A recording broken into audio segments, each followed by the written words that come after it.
Eh bien, rebonjour à tous et puis bienvenue à ce deuxième webinaire qui est organisé dans le cadre du MOOC Agir en faveur de la nature face au changement climatique.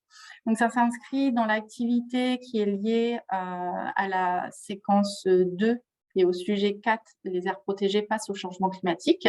Donc, je suis Laetitia de Réserve naturelle de France, accompagnée par Aurélie de Tela Botanica. Et donc, souvent, c'est nous que vous voyez sur le MOOC, sur la plateforme, accompagnée par l'équipe d'animation. Et pour cette activité du webinaire, vous avez eu la possibilité de poser vos questions via un Padlet pour que les gestionnaires et professionnels de l'environnement puissent vous répondre. Donc, nous, ce qu'on a fait en amont, c'est qu'on a regardé un peu toutes vos questions. Il y en a eu beaucoup. Du coup, en fait, on a dû faire une petite sélection et on va essayer d'y répondre ensemble. Et à celles qu'on ne pourra pas y répondre tout de suite aujourd'hui, on essaiera de faire des réponses très prochainement aux autres dans le Padlet, dans la mesure du possible. Et au cours là de cette heure, si jamais vous avez d'autres questions qui vous viennent, n'hésitez pas à les noter dans le chat et on essaiera de répondre à quelques-unes et puis vous pourrez compléter pour échanger avec les personnes qui sont présentes avec nous. Donc, du coup, aujourd'hui, avec nous, on a Clémentine, Léa, Thomas et Barbara pour répondre à toutes les questions que vous nous avez posées. Donc, je vous laisse vous présenter rapidement, chacun votre tour. Je ne sais pas si quelqu'un veut commencer. On peut faire dans... Vas-y, Thomas. Allez, j'y vais. Thomas Kuipers, je suis chargé de mission patrimoine naturel à l'ANA, Conservatoire d'espaces naturels Ariège. J'ai un profil plutôt naturaliste et je m'intéresse dans le cadre de mes missions plus particulièrement aux chauves-souris et aux milieux souterrains. Donc là, dans le cadre du Life Nature Adapt, je travaille sur un échantillon de cavités qui sont concernées par un projet de réserve naturelle, mais qui aujourd'hui recoupe plusieurs types d'aires protégées. Donc, on a à la fois des sites Natura 2000, on a des sites aux monuments historiques, on a des sites classés avec arrêté préfectoral de protection de biotopes, arrêtés municipaux et des sites du Conservatoire d'espaces naturels en acquisition. Donc, c'est assez vaste. Pour l'instant, il n'y a pas un gestionnaire unique, mais c'est tout l'intérêt du projet de réserve de regrouper ces sites. J'en dis pas plus. Super, merci. Qui veut continuer ? Allez, Léa. Ouais, donc Léa Merklin. Je travaille pour une association en Alsace qui s'appelle Petite Camargue Alsacienne et qui est gestionnaire de la réserve naturelle nationale du même nom. Cette réserve fait 904 hectares. Elle est située à l'extrême sud du département de l'Alsace et au bord du Rhin. J'ai un profil multicasquette et je suis conservatrice de la réserve naturelle. Et on gère aussi des sites hors de la réserve qui sont soit des ENS, soit qui sont situés dans le site Natura 2000. Voilà. Super, merci. Clémentine, Barbara. Clémentine. Bonjour, moi je suis Clémentine Ageron, je suis la conservatrice de la réserve naturelle de Passy. Donc, c'est une réserve naturelle qui est située en Haute-Savoie, pas très loin du massif du Mont-Blanc. Du coup, c'est une réserve de montagne avec plutôt des milieux ouverts et puis des parois rocheuses, des éboulis, beaucoup d'alpage. Dans le cadre du projet Nature Adapt, nous, on est site test, donc on a testé la méthode cette année. Et du coup, je travaille pour Aster, le Conservatoire d'espaces naturels de Haute-Savoie.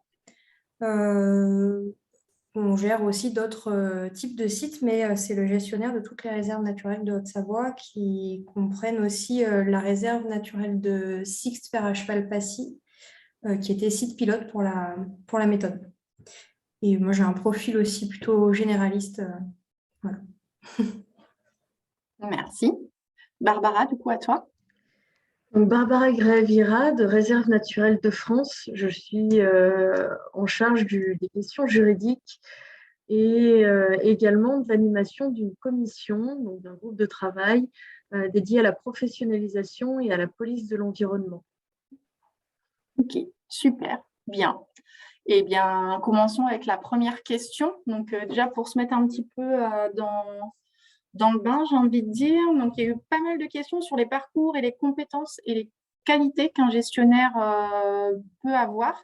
Du coup, est-ce que vous pourriez nous dire déjà dans un premier temps, c'est quoi les principales qualités pour accomplir les missions du gestionnaire et vos parcours, formation initiale, et qu'est-ce que vous conseilleriez de faire si quelqu'un voulait s'engager dans cette voie?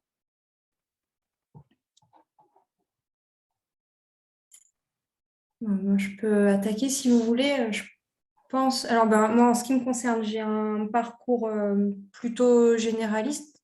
J'ai un DUT génie biologie, génie de l'environnement, et après un parcours qui était L3, M1, M2. C'était un master qui s'appelle équipement, protection et gestion des milieux de montagne à l'université de Savoie.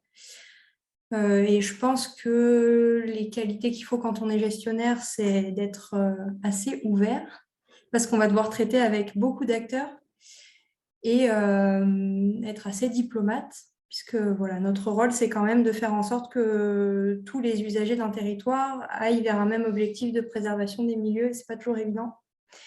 Et par contre, le parcours et les qualités dont il faut faire preuve là, pour travailler dans ce milieu-là, je pense qu'il dépend un peu du poste qu'on vise.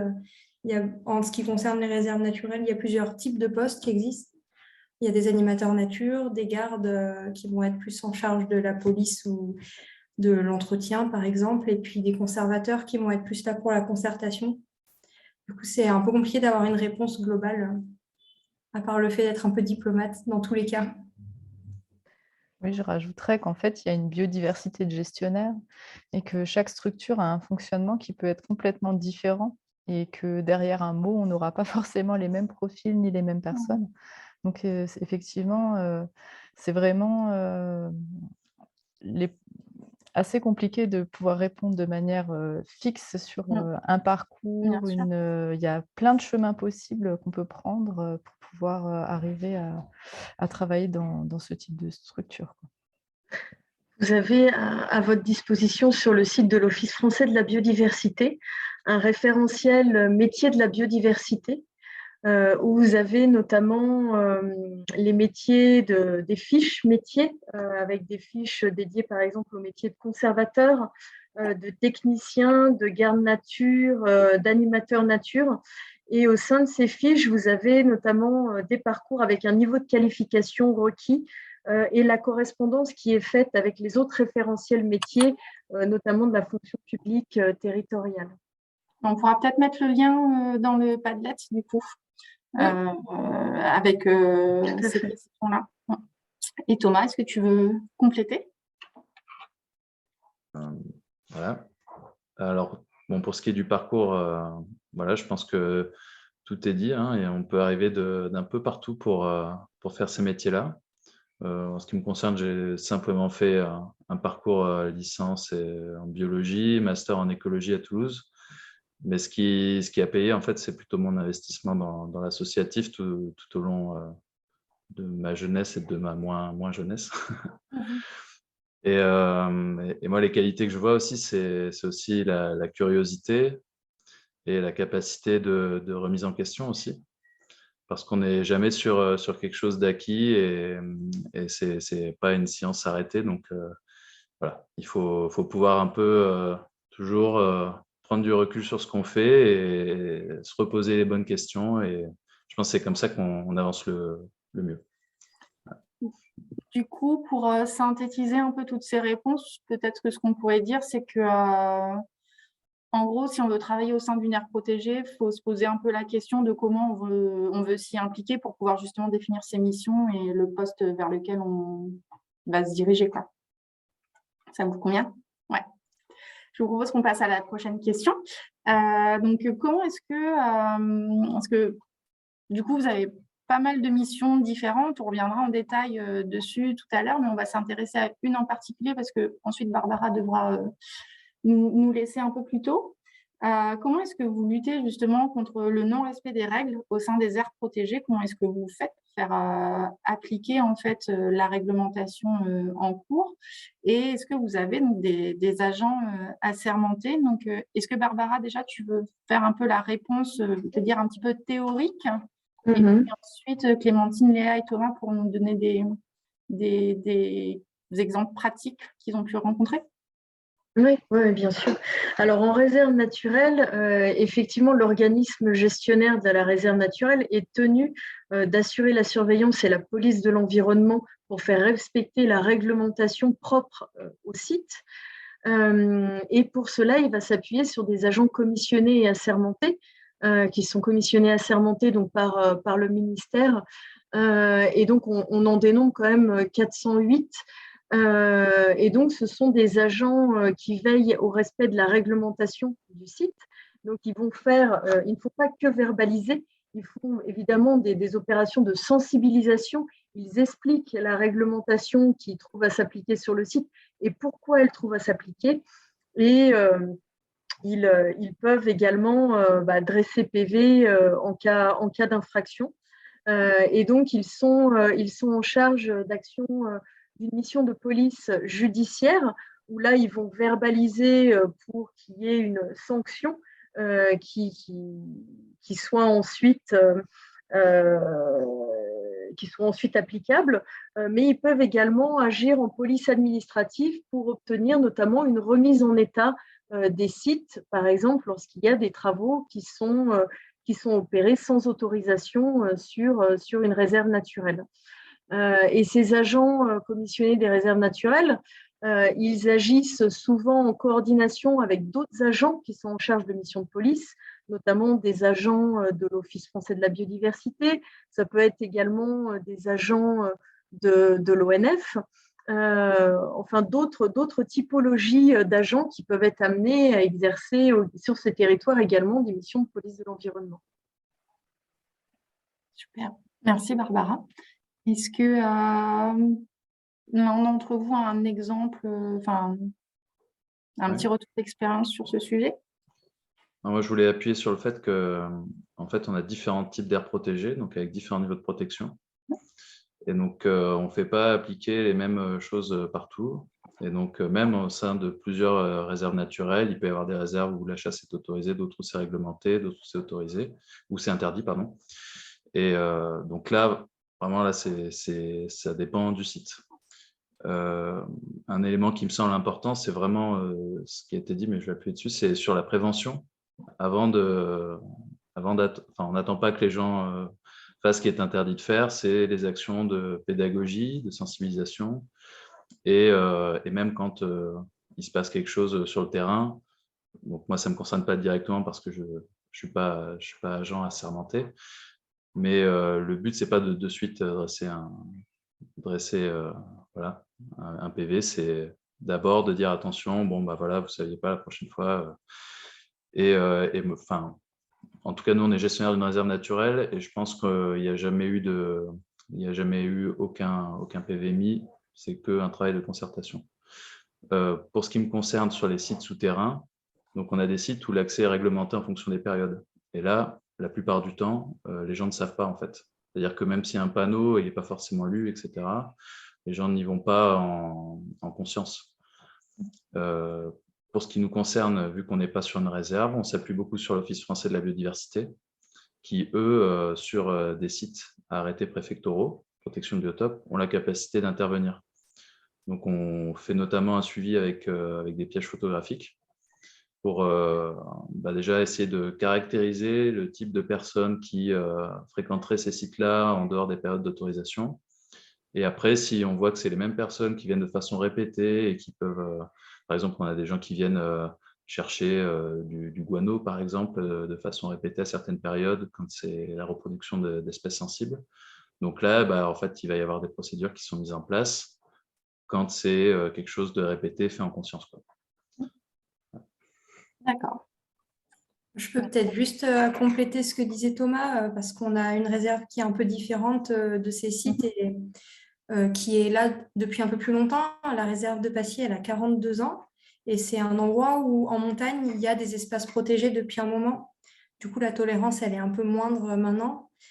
Pour des infractions, on va dire, un peu basiques, c'est vrai qu'on a un garde qui est assez strict, ce qu'il faut, à mon avis, au bout d'un moment. On n'est pas dans le tout début de l'implantation d'une réserve. Là, c'est quelque chose qui est ancré. Donc là, on va être pas hyper tolérant.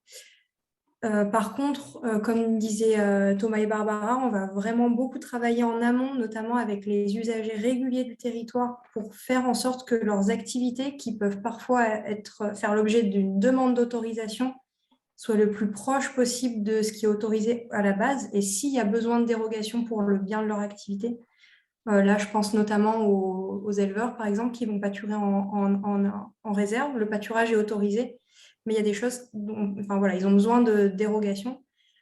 Là, on va les accompagner vraiment dès le début de leur projet pour que ce soit le plus proche possible de ce qui est autorisé à la base. Et si ce n'est pas autorisé complètement, on trouve des moyens de compenser ou de limiter les impacts.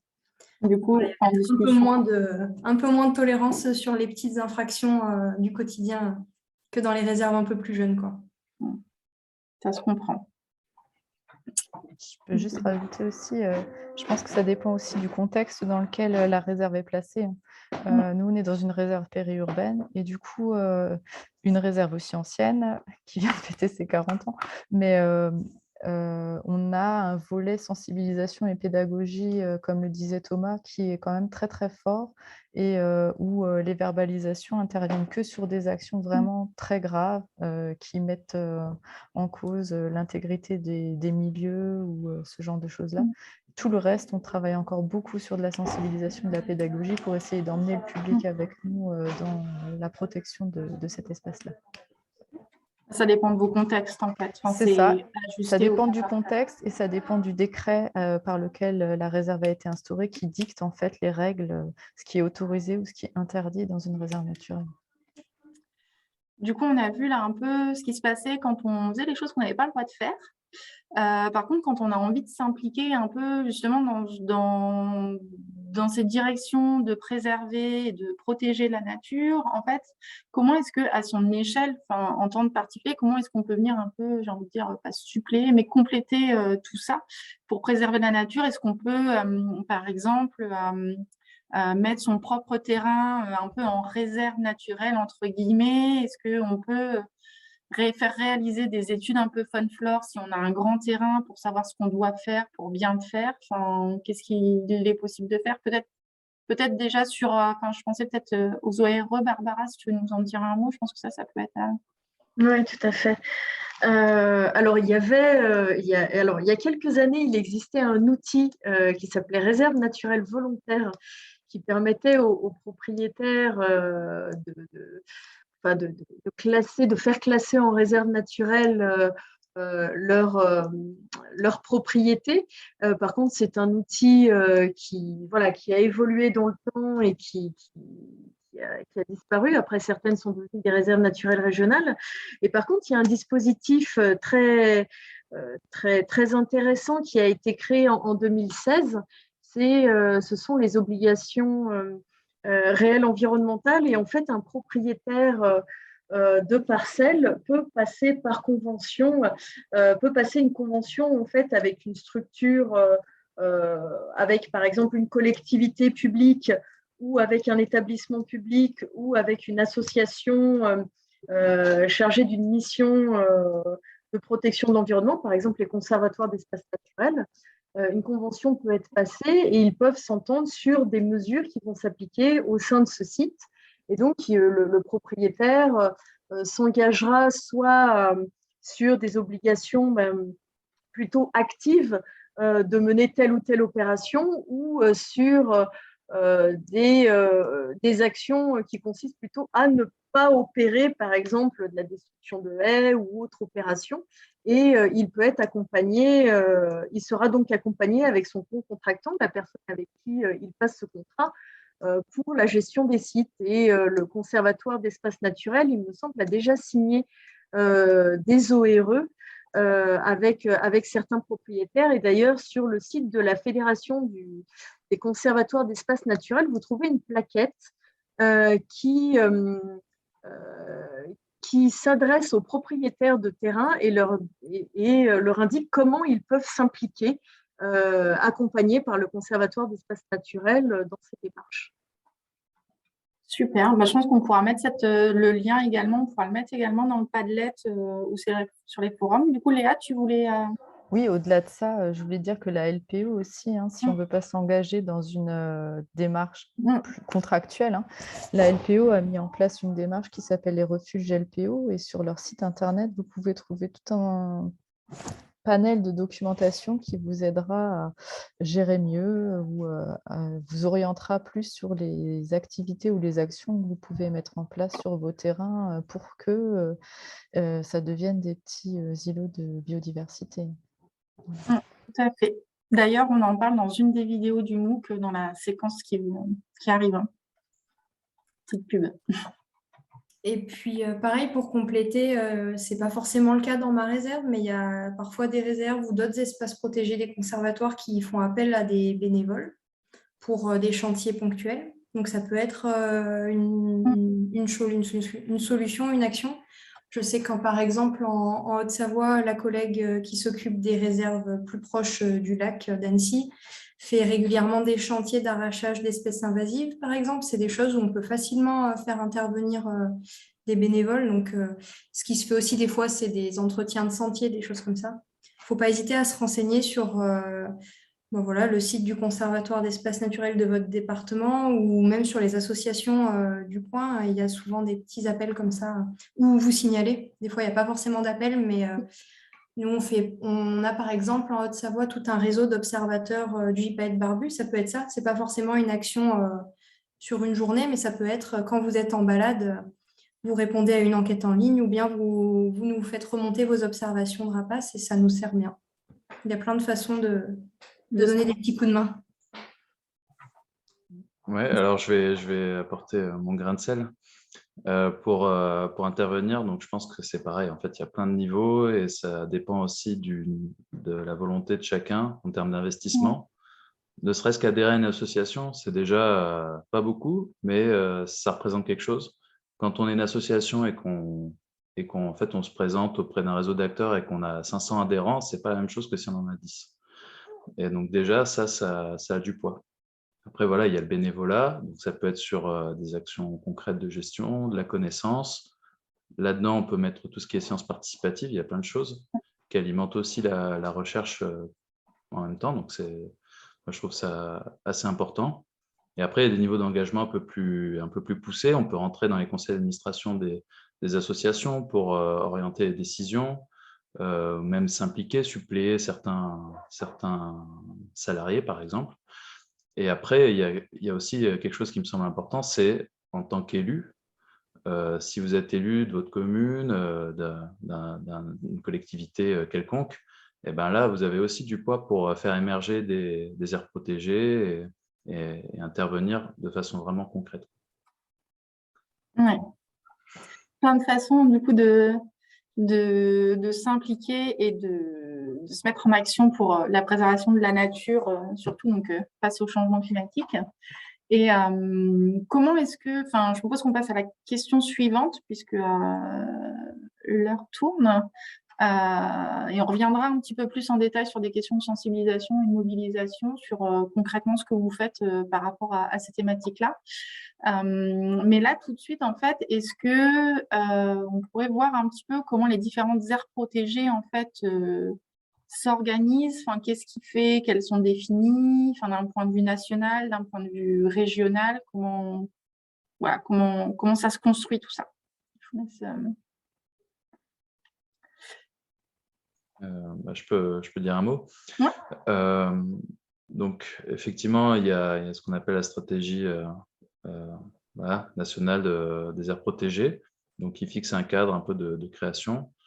Dans ma région d'Occitanie, ça marche comme ça à peu près, mais ça marche peut-être différemment ailleurs, je ne saurais pas trop dire. Mais en tout cas, beaucoup de choses se passent au niveau de la région, qui est en tout cas le moteur pour tout ce qui est réserve naturelle régionale, par exemple. Ça va devenir pour Natura 2000. Et là, sur la création d'aires protégées, qui a fixé en gros des orientations un peu plus précises qu'au niveau national, par exemple sur certains types de milieux naturels. Je sais qu'en Occitanie, là, il y a une montée en puissance de la protection des vieilles forêts, par exemple. Donc voilà, ça peut être décidé au niveau local. Et après, ça peut aussi remonter du territoire. Enfin, voilà, je ne veux pas je ne veux pas monopoliser toute la parole sur le sujet, mais Non, mais c'est très bien. ça peut être montant et descendant. Voilà, tout à fait. Et il y a peut-être, donc du coup, ça c'est un peu pour l'aspect, tout ce qui est décision politique au niveau national, régional, comment ça s'organise. Mais je suppose aussi que sur vos thématiques respectives, vous avez aussi des réseaux un peu plus experts, scientifiques, sur par exemple des milieux en particulier, ou dans lesquels vous pouvez du coup vous impliquer et participer pour justement échanger et avoir un peu des retours d'expérience et des échanges entre aires protégées. Oui, effectivement. Du coup, ce qu'il faut savoir, c'est que les gestionnaires s'organisent, bien sûr, hein. On a tous la majorité d'entre nous avons des fédérations en fait, qui regroupent les gestionnaires, hein, que ce soit les conservatoires d'espaces naturels comme les réserves, dans lesquels on a des pôles de connaissances qui existent, hein. À Réserve naturelle de France, il y a un pôle forêt, les Seines portent le pôle tourbière, où on a des experts qui interviennent pour nous suppléer, nous aider. Et après, il y a des déclinaisons qui peuvent être faites au niveau régional, comme le disait Thomas. Par exemple, nous, en Alsace, on a un regroupement des gestionnaires qui interviennent tous sur les milieux rhénans, où on a des échanges. Voilà, ça peut vraiment se décliner de différentes manières. L'idée étant d'avoir des espaces de discussion et, comme le disait Thomas, des espaces de réflexion où on se remet en cause et où on se repose des questions pour pouvoir progresser dans notre pratique et dans notre gestion des milieux. Peut-être, ouais, pour compléter, ça m'est revenu. On a aussi ces échanges pour des questions scientifiques. On a notamment, moi ma réserve est dans les Alpes. Il y a pas mal d'échanges qui se font à l'échelle de l'arc alpin, soit franco-français, soit à l'échelle de l'arc alpin en termes européens, quoi. Et ces échanges-là, ils sont notamment très utiles pour tout ce qui est suivi scientifique, notamment dans le cadre du changement climatique, pour voir un peu comment ça évolue à une échelle qui nous dépasse. Et puis, ça permet aussi de parler de continuité écologique, ça permet de parler de sujets qui nous dépassent un peu juste l'échelle de notre aire protégée. Et voilà. Donc, ces réseaux-là, ces différents réseaux-là, ils sont hyper importants à différentes échelles et pour différentes raisons, quoi. Super. Merci beaucoup. Et du coup, merci Clémentine, parce que ça me permet de faire la transition sur la question suivante. C'est génial. Si justement, est-ce qu'il y avait une question vraiment un petit peu précise sur si vous pouvez donner des exemples de suivi que vous faites. Donc là, c'est vraiment très spécifique à votre aire protégée à vous. Et comment est-ce que ça vous permet de remplir vos missions de gestionnaire, notamment pour ajuster vos actions de gestion. Donc, je ne sais pas si quelqu'un a envie tout de suite de se lancer, lequel de vous trois? Ok, je peux enchaîner du coup si vous voulez. Ouais. Des suivis, on en fait plein parce que ça nous permet de mieux connaître notre aire protégée. Et alors, il faut savoir que les aires protégées, elles sont en général régies par un plan de gestion. Et ce plan de gestion prévoit des indicateurs en fait, pour justement qu'on puisse s'adapter d'une année à l'autre ou d'un plan de gestion à l'autre. Et pour remplir ces indicateurs, en gros, on fait des suivis. Ça peut être des suivis naturalistes. Donc, essayer, nous, par exemple, en montagne, on va, là, demain matin, aller compter les oiseaux des prairies de montagne pour voir où est-ce qu'on en est. Est-ce qu'il y en a comme d'habitude, moins que d'habitude, plus que d'habitude? On va avoir des suivis liés au changement climatique. Donc, je parlais tout à l'heure des réseaux à l'échelle de l'arc alpin. On fait des suivis sur les lacs d'altitude en lien avec d'autres aires protégées des Alpes pour voir comment les lacs réagissent. On va aussi suivre les activités humaines sur la réserve. Donc, on va suivre la fréquentation avec des écocompteurs qu'on va placer à des endroits stratégiques pour voir si la fréquentation de la réserve augmente ou pas. Et puis, on va suivre aussi les usages comme le pastoralisme. On va essayer de voir déjà combien de bêtes montent, où elles vont, leurs impacts ou pas sur le milieu. En fait, on a énormément de types de suivi et c'est vraiment primordial pour savoir si ce qu'on a à faire et puis savoir si ce qu'on fait, c'est utile ou pas, quoi. Thomas, Léa, est-ce que vous voulez compléter avec… Alors, oui. Donc, évidemment, donc on opère aussi des suivis. Donc, sur les milieux cavernicoles, moi, je fais surtout un suivi des populations de chauves-souris. Donc, ça va être du quantitatif, voilà, combien de juvéniles sont produits par année, à quelle période elles arrivent, elles partent, quels sont les échanges entre sites, ce qui montre aussi l'importance de l'aire protégée par rapport à une population, par exemple. Et après, on va aussi s'appuyer sur de nombreux outils. C'est ça qui est intéressant aussi, c'est que pour suivre des espèces ou des milieux, des habitats, on peut utiliser plein de choses. Donc, pour les chauves-souris, par exemple, on ne peut pas les entendre et on les voit assez mal la nuit sans les éclairer. Donc, on utilise beaucoup l'acoustique. Donc, on a des enregistreurs qui nous permettent aussi d'étudier l'activité acoustique des espèces, qui nous permet de les étudier de façon non invasive. Voilà, il y a des espèces aussi qu'on arrive à équiper avec des GPS pour comprendre un peu leurs déplacements, les réseaux de gîtes qu'elles utilisent. Donc, c'est ça aussi qui est intéressant dans ce rôle de gestionnaire, c'est qu'on déploie des méthodes très variées en fonction des sujets qui nous intéressent. Et ça, c'est stimulant d'un côté scientifique, mais ça demande aussi soit des partenaires techniques, soit de développer justement de nouvelles compétences au fur et à mesure des besoins qui arrivent. Super. Merci Thomas. Est-ce que Léa, tu as un exemple ou sinon je… Non, pas spécialement, mais je voulais aussi dire qu'il y a aussi des suivis qui s'étalent sur des pas de temps très, très longs, hein, et que donc c'est vrai qu'il y a certaines fois où on peut avoir des retours qui nous alertent par rapport à l'évolution de certains milieux ou l'état des populations, mais on a d'autres suivis sur d'autres types de milieux, comme les milieux forestiers, où on a des pas de temps de 10 ans, enfin des milieux qui réagissent différemment et qui mettent beaucoup plus de temps. Et donc, c'est aussi important de se rendre compte qu'on a aussi une visée à long terme dans ce qu'on fait, pas seulement à court terme.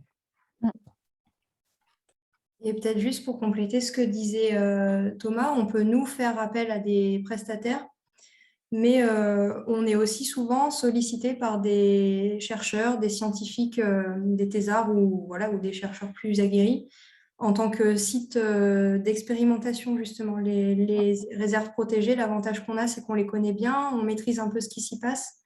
Du coup, pour les études scientifiques, c'est un peu des sites intéressants. Donc nous, on n'est pas très très loin de l'Université de Savoie, par exemple, ou des universités de Genève, et on est souvent sollicité pour ça. Donc on a parfois des suivis, enfin des études de haute volée qui sont faites chez nous, qui nous servent aussi pour la suite. Et ça vous permet du coup de développer des partenariats aussi avec des scientifiques, justement, pour analyser aussi peut-être un peu plus différemment, peut-être les différents suivis que vous faites ou mettre en lien avec d'autres suivis?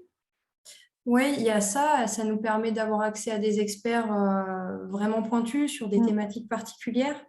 Et après, pour ce que tu soulignes plutôt là, les réserves naturelles sont aussi suivies par un comité scientifique, un conseil scientifique. Donc, on a aussi une instance de toute façon qui nous suit, qui est composée d'experts locaux ou pas, de différents types de thématiques. Et sur lesquels on peut s'appuyer quand on a des questions un peu plus pointues et qui, eux, peuvent aussi servir à nous faire prendre un peu de hauteur par rapport à ce qu'on fait au jour le jour, quoi.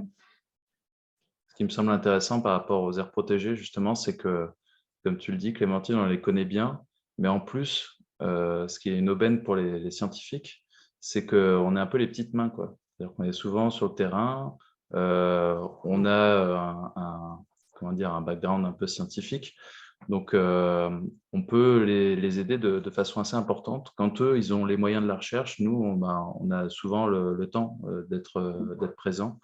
Et donc, ça peut être relever des sondes, faire des observations, faire des collectes, etc., tout en veillant à ce que ça corresponde bien aux enjeux de protection aussi du site. Du coup, là, dans le chat, il y a une petite question qui demande si vous êtes assez pour faire les suivis. Donc, bon, ça, c'est assez direct. Mais surtout, en fait, combien de temps il peut se passer entre le suivi et… alors, sachant qu'un suivi, ça ne s'arrête pas.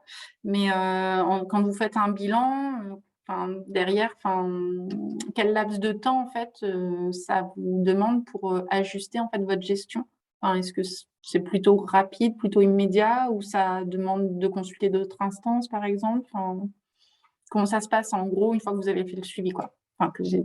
Ouais, je dirais que c'est assez variable, hein. Tout dépend Mmh. en fait, du type de Mmh. suivi. Ce De qu'il y a de l'action. sûr et certain, c'est que, à la fin du plan de gestion, par exemple, dont Clémentine parlait avant, on a Mmh. une période de bilan diagnostic qui nous laisse le temps en fait, hein, Mmh. d'emmagasiner ses connaissances, et de réfléchir à nouveau sur, les orientations, qu'on va mettre en Mmh. œuvre dans les années suivantes. Mais en fonction de ça peut être des ajustements qui peuvent être très rapides aussi, hein. En Mmh. fonction d'une problématique donnée, on a, comme le disait Clémentine, les instances, comme le conseil scientifique qui nous permettent de modifier tout de suite, assez rapidement, les orientations, si, le besoin s'en faisait, ressentir. Et justement, par rapport à ces orientations, vous êtes, enfin, une aire protégée, elle est inscrite dans un territoire.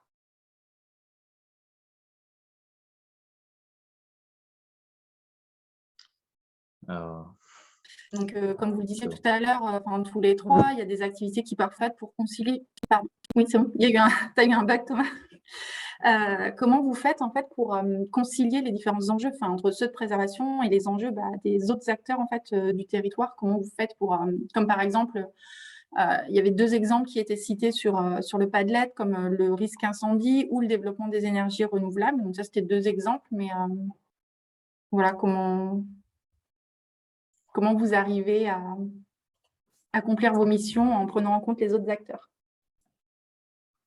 Vaste sujet.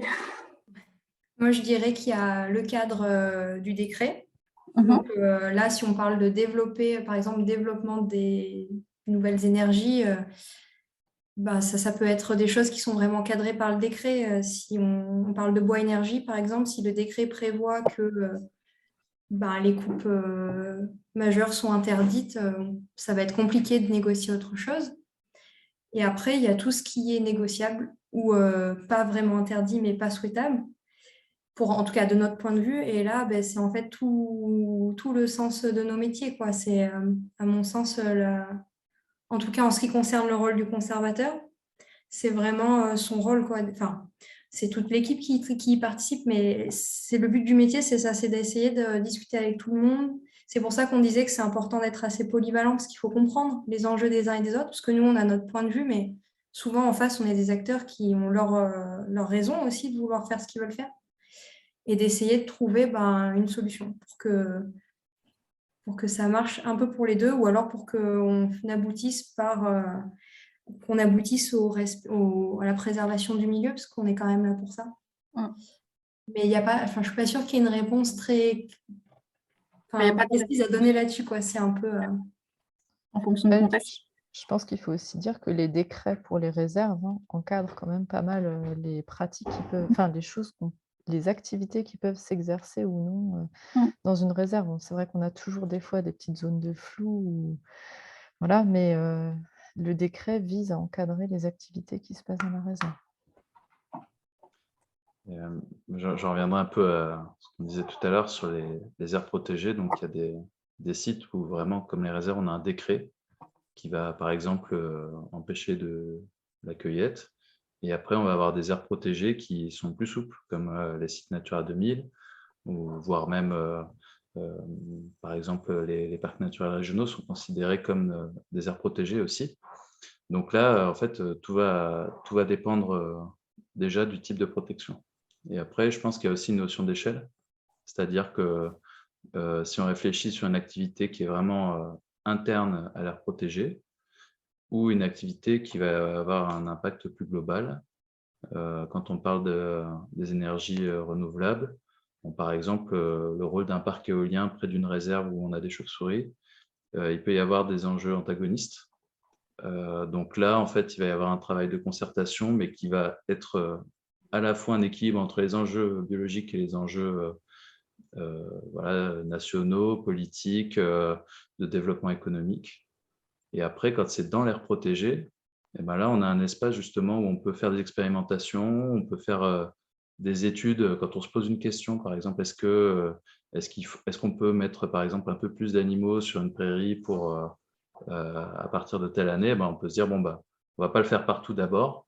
On va commencer petit à petit, regarder comment ça se passe et au fur et à mesure ajuster. Donc, on peut aussi avoir une marge de manœuvre pour éviter de faire des erreurs de suite qui soient trop importantes.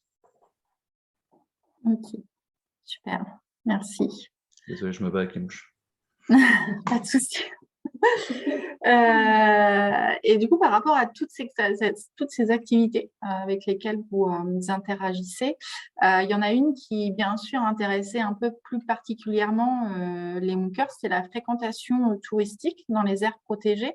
Du coup, comment vous la gérez, surtout dans les cas où il y a un peu une surfréquentation, ce qui peut être justement une question qui va devenir de plus en plus prenante, je crois, avec le changement climatique. Ça va être un enjeu qui va prendre beaucoup d'importance pour vous tous. Donc, comment est-ce que vous faites pour gérer la fréquentation et pour limiter justement les impacts de la fréquentation du public sur vos espaces? Est-ce que je peux répondre en premier parce que je vais devoir vous Oui, quitter. parce que du coup, après, tu vas devoir me quitter. Donc voilà. Je pense qu'on l'a déjà un peu tous vécu là, avec les effets post-Covid en termes de fréquentation sur les espaces naturels. Le fait que les gens soient privés de sortie, ça a démultiplié leur appétit. Ici, par exemple, on a des taux de fréquentation qui étaient déjà importants puisqu'on est en zone périurbaine, mais depuis, on est en croissance constante. Et comme le disait Clémentine, on a des outils comme les éco-compteurs qui nous permettent de suivre un peu cette fréquentation. Mais surtout, il y a un autre outil qui existe pour un certain nombre d'entre nous, ça s'appelle un plan d'interprétation. Et c'est une réflexion autour d'un schéma d'accueil du public dans la réserve, c'est-à-dire on définit quels sont nos objectifs et surtout ce qu'on ne veut pas non plus. Et on définit quels sont les sentiers, les itinéraires, de manière à pouvoir répondre à cette double enjeu, en fait, de protéger et en même temps de sensibiliser le public, parce qu'on a aussi besoin du public pour faire passer nos messages. Donc, un certain nombre de sites sont équipés de sentiers avec des panneaux, etc., pour pouvoir permettre au public de visiter et d'être dans les conditions les meilleures sans pour autant porter atteinte à la faune et à la flore. Mais toutes les réserves ne peuvent pas décliner ces outils de la même manière, hein. On n'a pas tous les mêmes enjeux, on n'a pas tous les mêmes contraintes, hein. On l'a vu avec Thomas dans les milieux cavernicoles, c'est pas du tout pareil. Donc, c'est à la fois de nouveau une déclinaison très locale et très, très propre en fait aux enjeux du milieu ou du site qui ont à protéger. Voilà, je vous remercie, je vous quitte. Merci beaucoup Léa, à bientôt. Au revoir. Du coup, Thomas, tu veux enchaîner par la transition de Léa?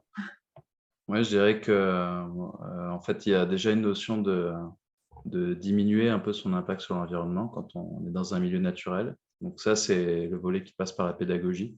C'est-à-dire qu'on peut être présent au même endroit, mais dans nos actions, dans notre façon d'être, dans nos comportements, on peut avoir un effet plus ou moins négatif. Ensuite, il y a aussi cette notion de diluer un peu la fréquentation, ou du moins la réorienter sur des zones à moindre impact. Par exemple, en ce qui me concerne, pour parler d'archéologie, on n'a pas besoin d'aller sur un site archéologique ultra sensible. On peut aller, par exemple, sur une grotte qui est aménagée pour le tourisme déjà, où on va travailler justement avec les gestionnaires du site pour proposer des animations, etc. Donc là, on sait qu'on n'aura pas d'impact sur notre aire protégée. Et après, il y a aussi ces suivis de fréquentation, justement, qui nous permettent de dire, si un jour, vraiment, on sait que la fréquentation a un effet négatif sur ce qu'on veut protéger, et bien là, on réduit en fonction de la période de l'année, en fonction du type de public, etc. Donc ça, c'est vraiment la dernière option, mais ça c'est possible aussi, quoi. Et peut-être pour compléter ce que disaient mes deux collègues, là, donc il y a tout le volet sensibilisation qui est indispensable pour tous les publics, pour tous les types de pratiques. On a souvent en tête les randonneurs quand on parle de fréquentation, mais en fait, il y a plein d'activités qui peuvent se passer suivant le type d'aire protégée sur laquelle on est.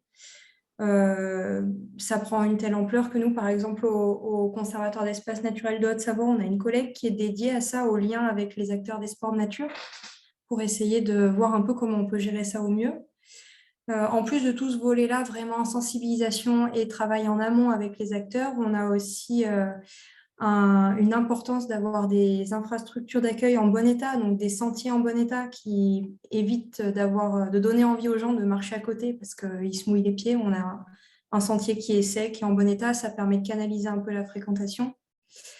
Et voilà, nous, on n'en est pas encore à devoir réguler parce que c'est quelque chose qui est compliqué. Hein. C'est pas, personne n'a envie de le faire, en fait, de devoir vraiment interdire des endroits, mais ça pourra venir, en tout cas, de zoner les espaces protégés. On en parle de plus en plus avec des zones qui sont réservées à l'accueil du public et d'autres plutôt à la faune. Et ce que je trouve intéressant, c'est qu'on commence là, en tout cas sur notre territoire, on a eu une réunion la semaine dernière à l'échelle de la communauté de communes. La question commence à se poser aussi en dehors des périmètres protégés. Et c'était assez intéressant d'ailleurs de voir que les questions qui se posent à l'extérieur des réserves sont les mêmes qu'à l'intérieur et que les pistes d'action qui sont proposées par les élus ou par les acteurs du territoire sont les mêmes que celles que nous, on met en place depuis déjà des années. Donc ça veut dire qu'on commence quand même à voir un changement de mentalité globale qui sort de nos périmètres. Donc c'est bien parce que ça fait des années qu'on fait ça et puis qu'on doit se battre pour le faire accepter. Mais maintenant, on prend un peu pour modèle ce qu'on a fait. Donc, c'est pas encore mis en place, mais ça donne un peu d'espoir quand même. Ça fait partie des objectifs, des objectifs aussi des milieux protégés comme ça, comme on l'a dit pour les études scientifiques. On est un peu des laboratoires où on a un peu plus de moyens, un peu plus de temps pour développer des choses. Et si ça marche, il faut les appliquer ailleurs parce que voilà, on a besoin de protéger un peu partout, quoi. Et du coup, si on continue un peu sur ces volets, parce que du coup, on ne peut pas aborder toutes les thématiques vraiment en profondeur, on va essayer de faire un petit peu différentes thématiques. Et on n'a pas parlé énormément de sensibilisation et de mobilisation. Comment est-ce que nous, en tant que citoyens, en fait, on peut vous aider. Et je pense que c'est une question qui intéresserait beaucoup les monkers et surtout les 10h50. On arrive bientôt à la fin du webinaire et je pense que c'est important de traiter un peu cette question qui a été quand même beaucoup posée. Est-ce que si vous avez besoin, justement, vous avez commencé à en parler tout à l'heure, mais de bénévoles pour appuyer dans vos missions ou qu'est-ce qu'ils peuvent faire? Est-ce qu'ils peuvent se tourner vers d'autres structures? Il y avait la question des sciences participatives, des stages également. Et comment et où vous rencontrez, un peu, voilà, comment est-ce qu'on peut venir vous aider? Qu'est-ce qu'on peut faire pour vous, quoi? C'est le moment de faire votre liste. C'est une vaste question parce qu'à la fois, il y a comment est-ce qu'on agit et comment est-ce que, nous en tant que structure et comment est-ce qu'on peut proposer aussi au grand public d'intervenir. Je vois qu'il y a une question sur les écoles en plus, donc ça y fait écho. Ouais. Comment est-ce qu'on peut sensibiliser dans les écoles? Donc nous, au Conservatoire d'espaces naturels Ariège, on a la chance d'avoir une singularité dans le réseau des gestionnaires, c'est qu'on est à la fois CPIE, c'est-à-dire qu'on a un pôle d'animation qui est vraiment orienté sur l'éducation à l'environnement. Et donc, on a une équipe d'animateurs et d'animatrices qui interviennent en particularité sur les écoles. Je pense qu'on a dû intervenir dans la plupart des écoles du département, ce qui est, je trouve ça assez fou. Et en plus, ça fait connaître vraiment l'association. Aujourd'hui, c'est une association qui a plus de 30 ans et beaucoup de gens en fait, ont eu soit une intervention à l'école quand ils étaient plus jeunes, ou soit leur enfant a déjà eu. Donc là, on voit que ça infuse petit à petit, c'est long, mais ça fonctionne. Et donc, ça, c'est plutôt un appel pour les enseignants et les écoles, de manière générale. C'est ne pas hésiter à contacter les associations, les gestionnaires, parce que voilà, il peut y avoir des moyens où on peut monter des projets pour aller chercher des moyens. Et donc ça, voilà, je suis d'accord, c'est hyper important pour les générations du futur. Et c'est peut-être aussi le public le plus ouvert. Et c'est un peu aussi sur quoi j'essaie de travailler dans les animations qu'on propose. C'est que souvent, quand on fait par exemple une nuit de la chauve-souris, on a beaucoup de gens qui s'y intéressent déjà, qui viennent. Et on a on intéresse des gens, mais on n'a pas forcément l'impression de convaincre en profondeur de nouvelles personnes, de recruter de nouvelles personnes convaincues. Alors, créer des animations un peu plus basées sur le rêve, sur la créativité, sur des aspects moins scientifiques et un peu plus larges, bah, ça permet aussi de faire venir d'autres personnes. Et je pense que c'est quand on apprend quand on crée un lien d'affection avec la nature, c'est là où on a envie de la protéger. Et après, on peut s'investir dans les associations, comme on disait tout à l'heure, tout est possible. Il y a quelqu'un dans le chat, donc Charlotte, qui disait qu'il y avait aussi les CPN des clubs concernés. Donc voilà, petite info en plus. Clémentine, du coup, je te laisse. Ouais, bah nous, c'est un peu comme Thomas. Donc déjà, moi, à titre personnel, si je suis là, c'est que j'ai grandi à côté d'une réserve naturelle et que j'ai bénéficié d'animation en tant que scolaire qui, depuis petite, et qui m'ont donné envie de faire ça. Donc c'est quand même, ça peut créer des vocations. Mais oui, non, blague à part, c'est vraiment super important. On a la chance, nous, en Haute-Savoie, d'être un département quand même assez riche, avec la possibilité pour plusieurs structures différentes de proposer des animations nature. Donc, on a une offre vraiment complète. Nous, en tant que conservatoire d'espaces naturels, on en fait beaucoup. On a aussi les communautés de communes qui en font beaucoup. Si je parle juste de mon territoire sur lequel est inscrite la réserve naturelle, pareil, je pense que toutes les écoles de la communauté de communes ont droit à des animations nature quasiment tous les ans, gratuitement. Donc ça, c'est un gros plus. Nous, en tant que réserve, on en fait aussi dans les écoles, mais du coup un peu moins, parce qu'on a déjà un autre partenaire qui les fait. Par contre, on va essayer d'aller chercher le grand public à travers des animations sur la réserve ou à proximité. On a aussi une maison de la réserve, donc ça, c'est pareil. Renseignez-vous sur les infrastructures d'accueil qu'il peut y avoir chez vous, que ce soit des maisons de réserve, des fois c'est juste des stands saisonniers, des fois c'est un point d'accueil dans l'office du tourisme, ça dépend. On va aussi chercher les clubs locaux, on travaille pas mal avec les CAF en Haute-Savoie, les clubs alpins français, pour aller chercher justement des publics un peu différents. Et on travaille aussi avec d'autres professionnels. On va essayer de donner des connaissances et des billes aux futurs ou aux actuels accompagnateurs en montagne ou professionnels de différents sports de nature qui, eux, vont après être relais de nos infos auprès du grand public. Donc ça, c'est super important. En général, c'est assez facile de trouver les programmes, mais on ne va pas se mentir, on n'est pas tous des cracks de la communication dans notre domaine, donc il ne faut pas hésiter à aller chercher l'info un petit peu. Vous finirez toujours par trouver une association ou quelque chose dans votre coin, même en ville. Il y a de plus en plus d'animations qui se font sur la nature en ville. Et sur la mobilisation, on a parlé de plein de types de mobilisation possibles tout à l'heure. On a peut-être oublié une mobilisation qui est peut-être pas super glamour, mais qui peut être super intéressante, c'est que vous pouvez aussi être un peu mécène de ces associations. Souvent, ça dépend les statuts, mais voilà, nous, on essaye de développer un petit peu ça. Voilà, on préfère encore avoir des bras quand c'est possible, mais parfois, nos actions ne sont pas hyper faciles à faire avec des bénévoles. Donc voilà, des fois, on a aussi juste besoin d'un peu de sous pour pouvoir vous proposer des choses un peu plus intéressantes. Donc, il y a aussi cette mobilisation qui est possible. Ouais. Merci beaucoup. Je pense que ça a donné pas mal de pistes déjà. Et je tiens à vous dire que demain ouvre la séquence 4 du MOOC. Et justement, dedans, en fait, on a prévu de vous donner pas mal de pistes pour justement passer à l'action, donc des idées d'action, d'activité et aussi un peu de professionnels donc, avec qui vous engagez. Donc surtout, n'hésitez pas à aller voir et à profiter de ces ressources-là. Je pense qu'il nous reste quelques minutes. Je pense qu'on peut faire la toute dernière question, peut-être une qui est aussi assez importante, celle sur les moyens, sur comment est-ce que vous faites pour faire tout ce que vous faites pour la préservation de la nature en termes de financement. Est-ce que vous avez d'autres financements possibles que les financements publics? Et la question un peu difficile, c'est pourquoi il n'y a pas plus de moyens qui sont alloués justement à la préservation de la nature, en quoi c'est compliqué, quoi. Du coup, en tant que réserve naturelle nationale, on a des fonds de l'État qui nous sont dédiés, qui nous permettent de faire la base de notre boulot, de mener quelques actions et puis voilà, de passer du temps pour ces actions-là. Mais après, voilà, comme c'est marqué dans la question, on va faire un peu la pêche à d'autres financements publics en répondant à des appels à projets, en se lançant voilà, dans des projets qui sont proposés, que ce soit des projets européens, nationaux, départementaux des fois.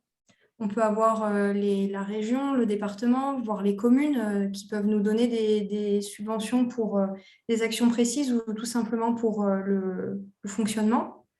Ça dépend un peu des politiques en place.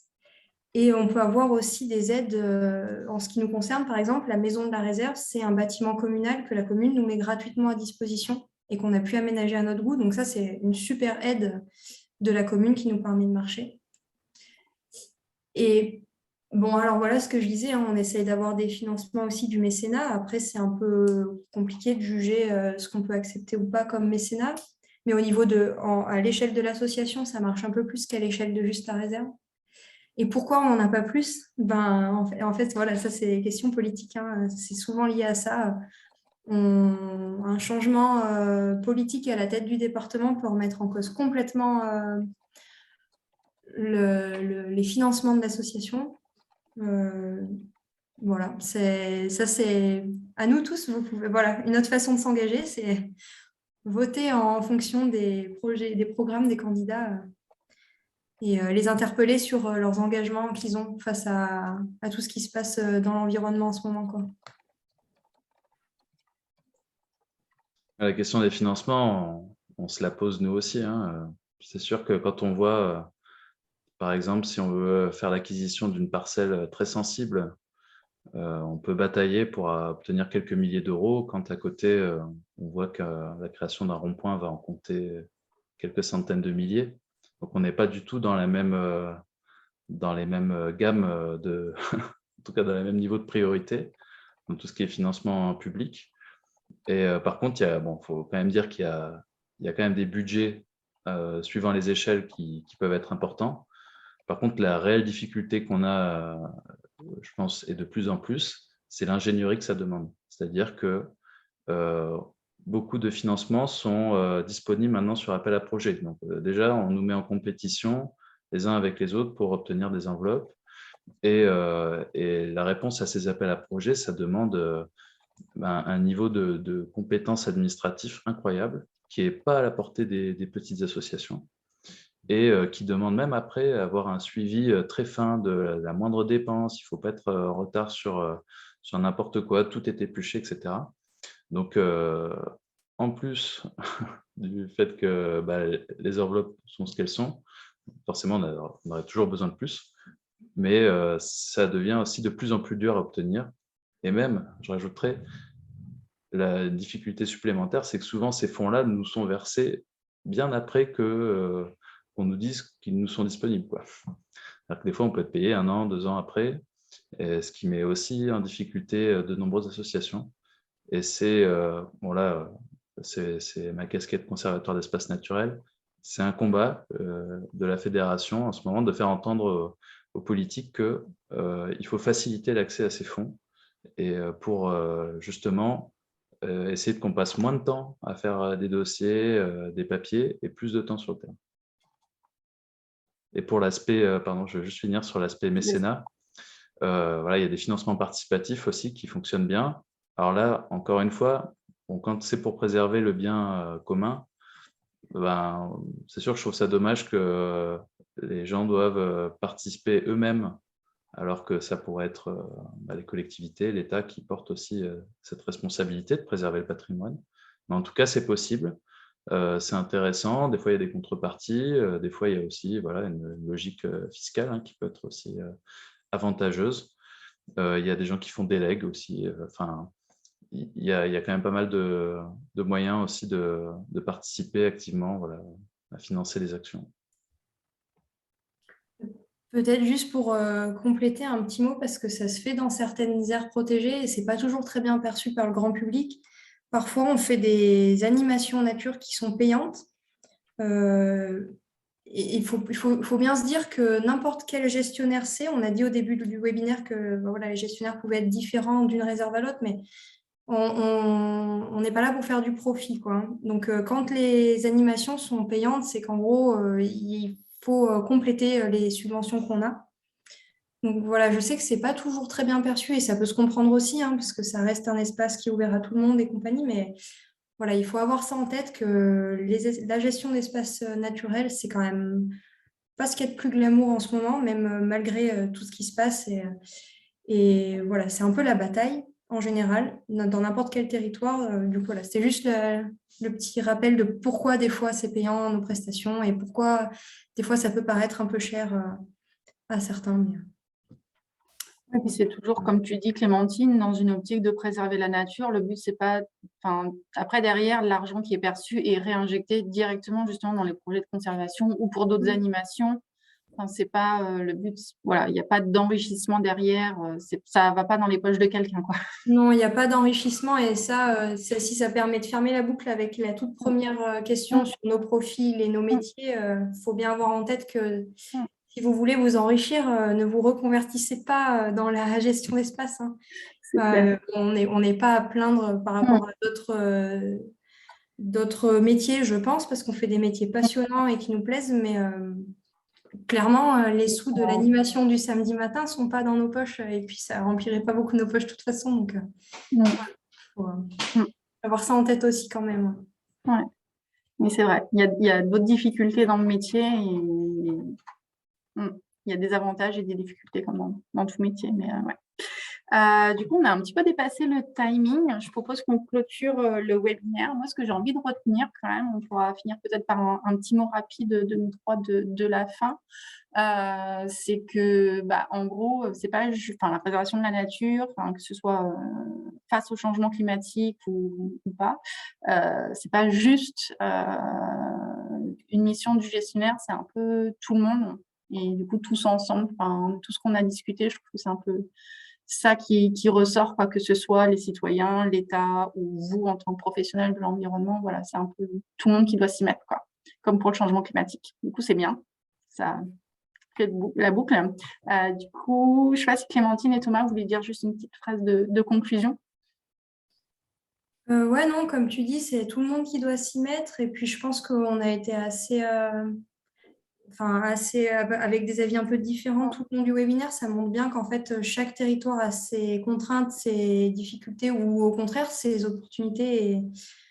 Et du coup, voilà, si vous voulez plus de détails sur ce qui se passe autour de chez vous, il ne faut vraiment pas hésiter à venir nous voir. J'ai vu passer des messages sur des stages. Malheureusement, on a énormément de demandes, donc on ne peut pas répondre favorablement à tous les stages, mais par contre, on trouvera toujours un moment pour vous répondre. Donc, n'hésitez pas à contacter les structures autour de chez vous. Ouais, c'est avec ça que je voulais conclure aussi, c'est que vraiment, il ne faut pas hésiter à aller au-devant des gestionnaires, des associations, des parcs naturels. Voilà, c'est que des gens passionnés et voilà, qui ne travaillent pas pour s'enrichir et qui seront ravis de répondre aux questions des gens et de vous orienter vers des actions qui vous donneront envie de participer. Voilà, c'est beau, c'est magnifique. Bon. Du coup, merci à vous deux, Clémentine et Thomas, à Barbara et Léa qui nous ont laissé un petit peu plus tôt. Et puis, merci à vous tous, en fait, d'avoir participé au webinaire, d'avoir posé vos questions sur le Padlet.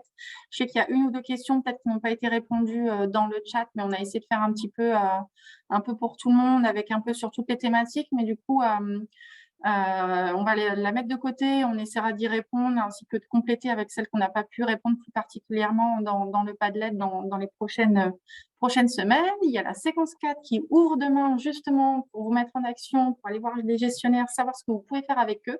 C'est le premier sujet. Donc, n'hésitez pas à vous jeter dessus.